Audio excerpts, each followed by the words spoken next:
I'm Adam Watson. I'm Trinity Watson. This is the Darkslinger Mafia 31 Days of Halloween, where we're looking at things that are demonic, spooky religious, Supernatural. witch, Demon. the Coven. Issue number 3, the Halloween special. Is this the first issue of Coven you've ever read? Yep. Okay. So this I picked because it's Halloween special. Coven is something that I've been reading at least one issue of every Halloween since like 1997.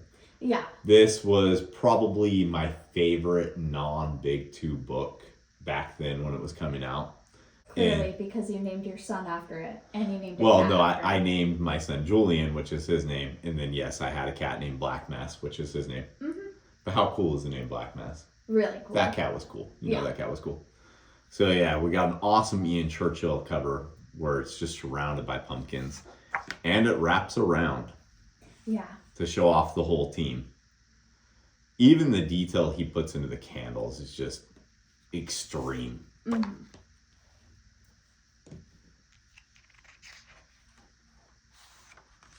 And it opens up. So you weren't familiar with any of these characters going into it? No, but I did read the description. Okay. Of the inside. Did you find it difficult to follow at all?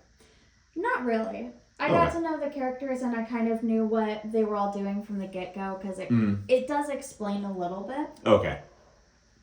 Yeah, so it starts with Phantom at, I don't know if this is a Halloween party happening in a bar, or if this is like an S&M bar, honestly.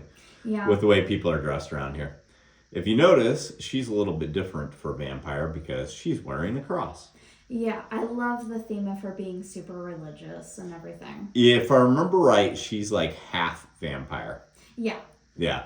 So you can tell this is a 90s comic because, you got to have the little nip out, right? Mm-hmm. Though I must say, this is probably nowhere near as much as what it could have been. Looking at some of the others from this time period. And then you see the Phantom is actually luring this guy in, like telling him what she wants him to say, and it is what he says, so she can enthrall people. It's one of her vampiric powers. Mm-hmm. And she's being stalked by a guy who has really cool dreadlocks. Hell yeah. At first, looking at the art and everything, I honestly thought that this was a mistake for how long her legs are. No, she's actually super tall. Yeah. Yeah, I didn't realize that going into this. Yeah, I think only Black Mass is taller than her. Yeah. So yeah, in this character right here, Ian Churchill did one other comic for Awesome that was like a he created sort of thing, Lionheart. Yeah. This character is basically a dead ringer for the character of Lionheart. Oh, okay. Lionheart only went like 2 issues. Yeah. But in this we find out that this guy has come all this way because of a letter that he got from Christina Baker, who is later known as Phenomena. Mm-hmm. And that he's come out here because his family disappeared from what I'm just going to guess is a vampire attack. Okay, yeah. Yeah, I like the way that they did the credits right here. The Short Halloween by Jeff Loeb and Ian Churchill. Yep. I don't remember when the Long Halloween debuted, but I do think it was right around this time. So I honestly wonder if the Short Halloween is actually like a nod to Long Halloween because Jeff Loeb is a writer on that. Yeah. So he wrote both of these. So she's able to just easily manipulate this guy into going exactly where she wants. And then he loses her because one of her things is she can turn into mist or fog. And then we get brought over to Silhouette, their cat, going into their hideout, which is actually in a grave, which is pretty awesome. Yeah. Now, if I remember right, Silhouette was actually supposed to be like a legit member of the team that could turn into a cat. Really? Yeah, but I don't think that they ever actually did it. I think she just stayed a cat. I could be misremembering, though. Oh, no, she's stuck as an animal. Yeah, but then we get Black Mass, who just, like, religiously, I've never understood. Yeah. But I still love the character, yeah. So his whole thing is he has impervious skin because he's the 7th son of the 7th son. Oh, okay. And he's descended from Cain, but only he has the mark of Cain. His brother doesn't. Interesting. And I don't think it ever actually shows their other 5 brothers. I could be wrong about that because it only went like 6 issues for the first series and then 3 for the second. There's technically a 4th issue, but it's only like 6 pages on the back of Lionheart #2. Oh. And then there's the awesome holiday special, which has a short Scratch story in it, and a Phantom sent away from American Entertainment. I don't remember anything on that. The Awesome actually did. There were a couple issues Avatar did, but they're not by Ian Churchill and Jeff Loeb. Yeah. They're nowhere near as good. Yeah. So yeah, he catches Phenomena, as she'll come to be called, making herself costumes. She wants to be called Migraine. He's not happy about that because he doesn't think of them as superheroes. Mm-hmm. And he's thinking that's what she's thinking that they are. Right. I love how his shirt is just straight black. It doesn't mess with any of the other details or anything, and it shows how big and imposing he is. Yeah. It's done so well. And he's supposed to be like a gentle giant throughout this series. Mm-hmm. The two of them actually have quite a bit of panel time together. Okay. Yeah. And then we see Spellcaster doing a spell and Scratch spying on her. Like a perv. And she's basically looking to avenge her mom. Yeah. I don't remember if it was in issue #2 or issue #1, but her mom got the sword that pierced Christ's side stabbed through her. Okay. And her mom was also a witch. So in this series, instead of it being the Spear of Destiny, it's the Sword of Destiny. Oh, okay. And then no matter how much I love Ian Churchill's artwork, I fucking hate this. Yeah? Why is it a double-page spread that I have to turn the comic to look at? And I always wonder, when I started writing comics, why did I come up with the most convoluted, weird-ass names, right? Mm-hmm. And then I see what Scratch's actual demon name is in this, and it all starts to make sense. Yeah. So, Spellcaster has summoned this demon. And that is just so grody how he's like salivating on her. Yeah. But Scratch is there, and he's not going to have any of this shit. No. And so this is where you see the actual demon's name. Jalamanaka. Yeah. Long and complicated. Like, nobody can pronounce that. No. Yeah. So, did we do the credits on this? No. Well, it was illustrated by Ian Churchill and written by Jeff Loeb. I know that. I bet it was colored by Liquid. Yeah.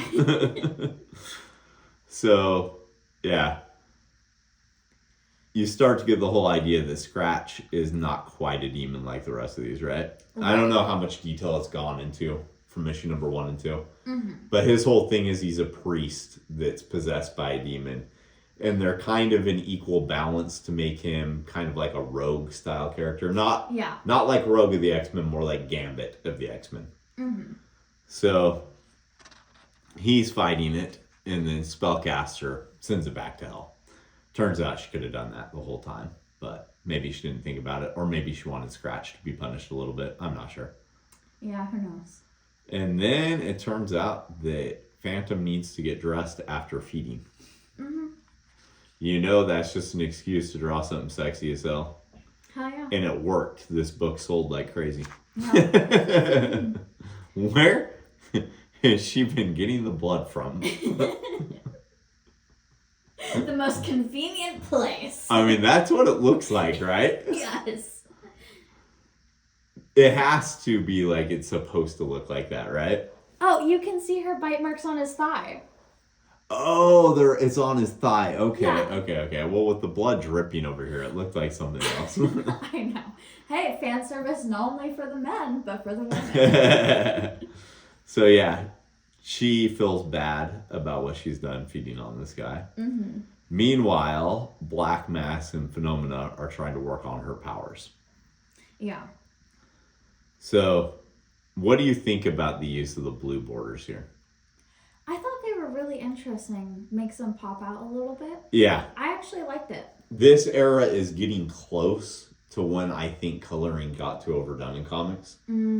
But on Ian Churchill's artwork, I think it still works really, really well. Yeah. And whoever worked at Liquid really knew what they were doing. Right. It's that perfect kind of experimentation where it Yeah, it actually still works really well. Yeah, especially when you pair it with the how they did make The the globe. globe into a border. Yeah, that's really cool. Yeah. Yeah, so turns out she can just pinpoint things that are supernatural with her powers, which is pretty handy. Yeah. Good reason for her to be on the team. So she knows that the Pentad, who are the Coven's enemy, are in Africa. And then it shows something that's pretty cool. Like, there's a lot of religious things done with the things Jesus died with, but you don't ever really see things done with the things he's created miracles with. Not as far as I know, anyway. Right. And in this, the Pentad are looking for objects that are related to him. Yes, they have the Sword of Destiny in either the first or second issue. But in this one, what they're after is the basket that he pulled the loaves of bread and the fish from to feed the masses. Yeah. And so it's pretty cool that this thing still does that. And it's still feeding hungry people. Right. And then the Pentad's there. Yeah. And basically these are a bunch of bastards. So Pentacle was a member of the Coven. Oh. She betrayed them and joined the Pentad. Oh, well, she's a jerk. Yeah. I don't remember if that's ever actually explained in the comic itself, or if it's just, if I just know that from reading industry magazines from around the time, like it's on an interview or something like that. But yeah, then Phenomena is out feeling like she's really helpful to the team and runs smack dab into Grimoire. So if you didn't know, this is Black Mass's brother. Yeah, I didn't know. I really like the way the borders are done.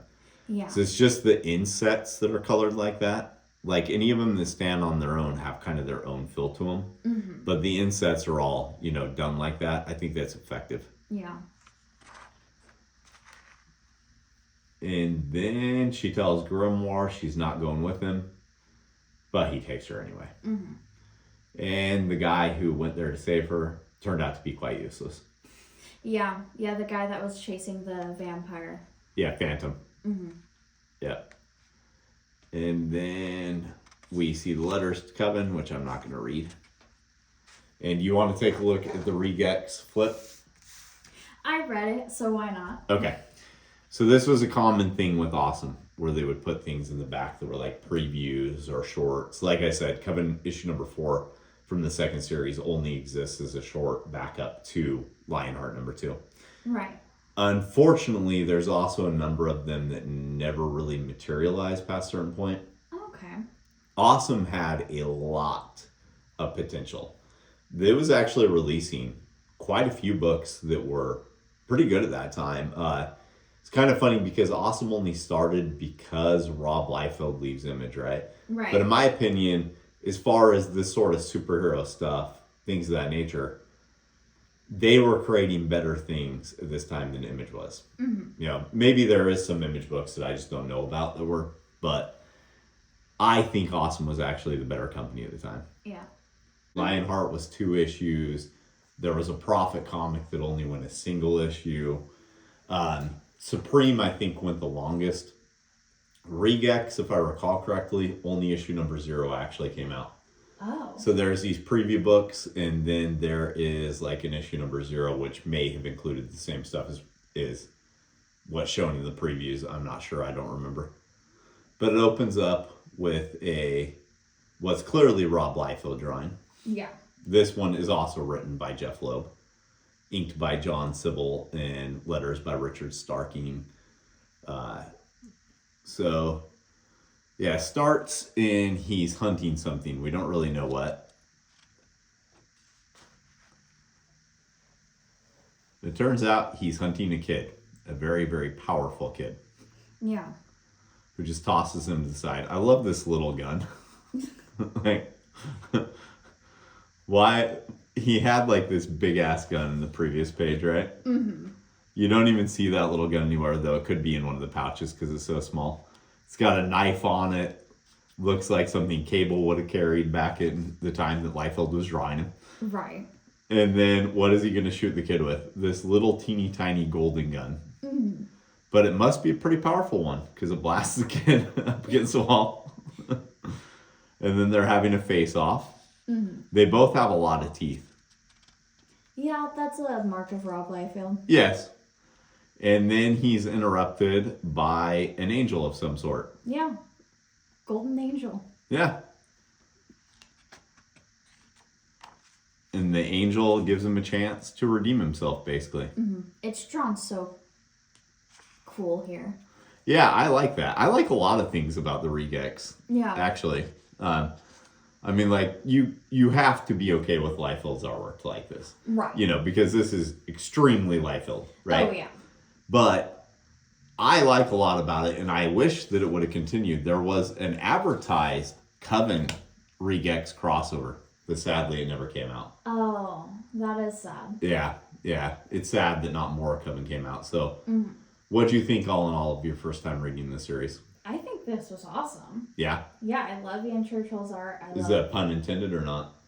Yes. Okay. But yeah, I love Ian Churchill's art. I love everything about it. The layouts, the writing, it's all so good. Yeah. My only complaint is man, is it short. Yeah. I do not remember when I was younger reading these thinking they were so short. Right. But yeah, this has to be like one of the shortest comics that we have reviewed for Halloween so far. I know. You got anything else? No. All right, let's go make some comics. Looking for something to read this Halloween season? Darkslinger Comics has you covered. Check out Ghost Assassin, a supernatural crime comic. Issue number 1 is currently available in a color edition as well as a limited edition black and white raw copy that features Joel Kotajar's pencils and the lettering only. There's also a raw edition available for issue number 2. We're currently completing the inks and coloring stages on issue number 2. Can't wait to read it? You can pick up the A story in the cards as a mini comic. Issue number 3 is also available in the raw edition. Vampires more your thing? Check out Chronicles of Von Helsing. This story features the world's oldest blood feud, the Von Helsings versus vampire kind. Issue number 1, 2, 3, 4, 5 are all available, as well as the Sally mini comic and the newest addition to the Chronicles Von Helsing lineup, Blood Will Out by Tony Morgan. This is the last time Chronicles Von Helsing issues number 1 through 5 in the Sally special will be offered in this format. We're almost sold out of the remaining copies. The next time it sees print is going to be as a colored edition hardcover. Vampires and supernatural crime not your thing? Check out Who Will Save the World. All of these issues are available online on Darkslinger.com, on our eBay store. You can order digital editions through our Patreon. Most of the comics mainstream spinner racks have these titles in stock as well. Are you a retailer and you're interested in stocking Darkslinger products? Get a hold of Comics Mainstream. Comics Mainstream is the exclusive distributor for Darkslinger Comics.